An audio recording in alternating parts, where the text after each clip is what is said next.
पद्मशाली समाज संपूर्ण विदर्भामध्ये हा विखुरलेला आहे आणि नागपूर शहरामध्ये सर जे तालुक्यामध्ये विद्यार्थी जे गरीब विद्यार्थी आहेत तालुक्यामध्ये तालुक्याच्या ठिकाणी जाऊन शिकू शकत नाही आणि अशा परिस्थितीमध्ये जर आमच्या समाजाची एखादी धर्मशाळा राहिली तर त्या ठिकाणी आमचं महामुनी मार्कंड ऋषीचं मंदिरही पाहिजे आहे। आम्ही संघटित आहोत, कमी असलो तरी संघटित आहोत आणि संपूर्ण जिल्ह्यामध्ये भारतीय जनता पार्टीशी सर्व लोक आपल्या संपर्कात आहेत आणि आपण महाराष्ट्राचे नेता आहे, विदर्भाचे नेता आहेत।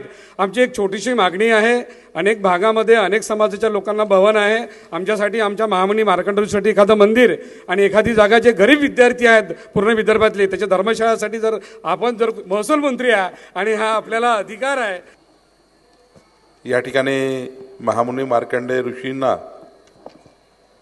नतमस्तक होऊन पुढच्या काळामध्ये जसा आता प्रस्ताव आला आहे पद्मशाली समाजाचा की NMRDA कुठे जर जागा असेल समाजाला 1 एकर जागा ती जागा आम्हाला द्यावी जेणेकरून आम्हाला महामुनीचं मंदिर बांधता येईल, ऋषीचं मंदिर बांधता येईल, मार्कंडेयचं मंदिर बांधता येईल, त्याकरता एक जागा मिळावी। तर निश्चितपणे मी जिल्हाधिकारी तिथले NMRDAचे कमिशनर यांना कुठे जागा आहे कशी जागा आहे त्या ठिकाणी आपल्या समाजाच्या सर्व पदाधिकाऱ्यांची एक बैठक आमचे कमिशनर करतील।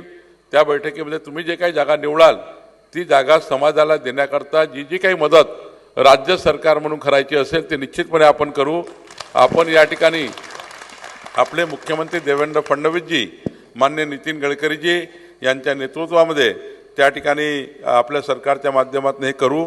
मी पुन्हा एकदा जे काही आता तुम्ही माझी मागणी केली आहे ती फक्त भाषणापुरती राहू नये म्हणून समाजाच्या पदाधिकाऱ्यांनी 4 वेळा 10 वेळा माझ्याकडे येऊन याची बैठक लावून निश्चितपणे याचा लवकरात लवकर पाठपुरावा करून जोपर्यंत काम होत नाही तोपर्यंत मागं लागणे हा त्यातला मार्ग असतो। नाहीतर भाषणं झाले, तुम्ही मागणी केली, मी मागणी केली, लोकांनी टाळ्या वाजवल्या, झालं तर काहीच झालं नाही। पण याला मी जबाबदार राहणार नाही, जबाबदार तुम्ही राहाल, कारण तुम्ही मागणी केली आणि तुम्ही ती मागणी पूर्ण करून घेतली नाही, जबाबदार तुम्ही राहाल। पुढच्या मेळाव्यात मी सांगेल नागुरकरची चूक आहे, या ठिकाणी इरमलवारची चूक आहे, मी सांगेल लोकांना। हे माझ्याकडे आलं नाही, माझ्याकडनं करून घेतलं नाही, झालं तर विसरून जाल, नाही झालं तर तुम्ही विचार करा बाबा हे का नाही झालं। त्यामुळे आपण हे करू।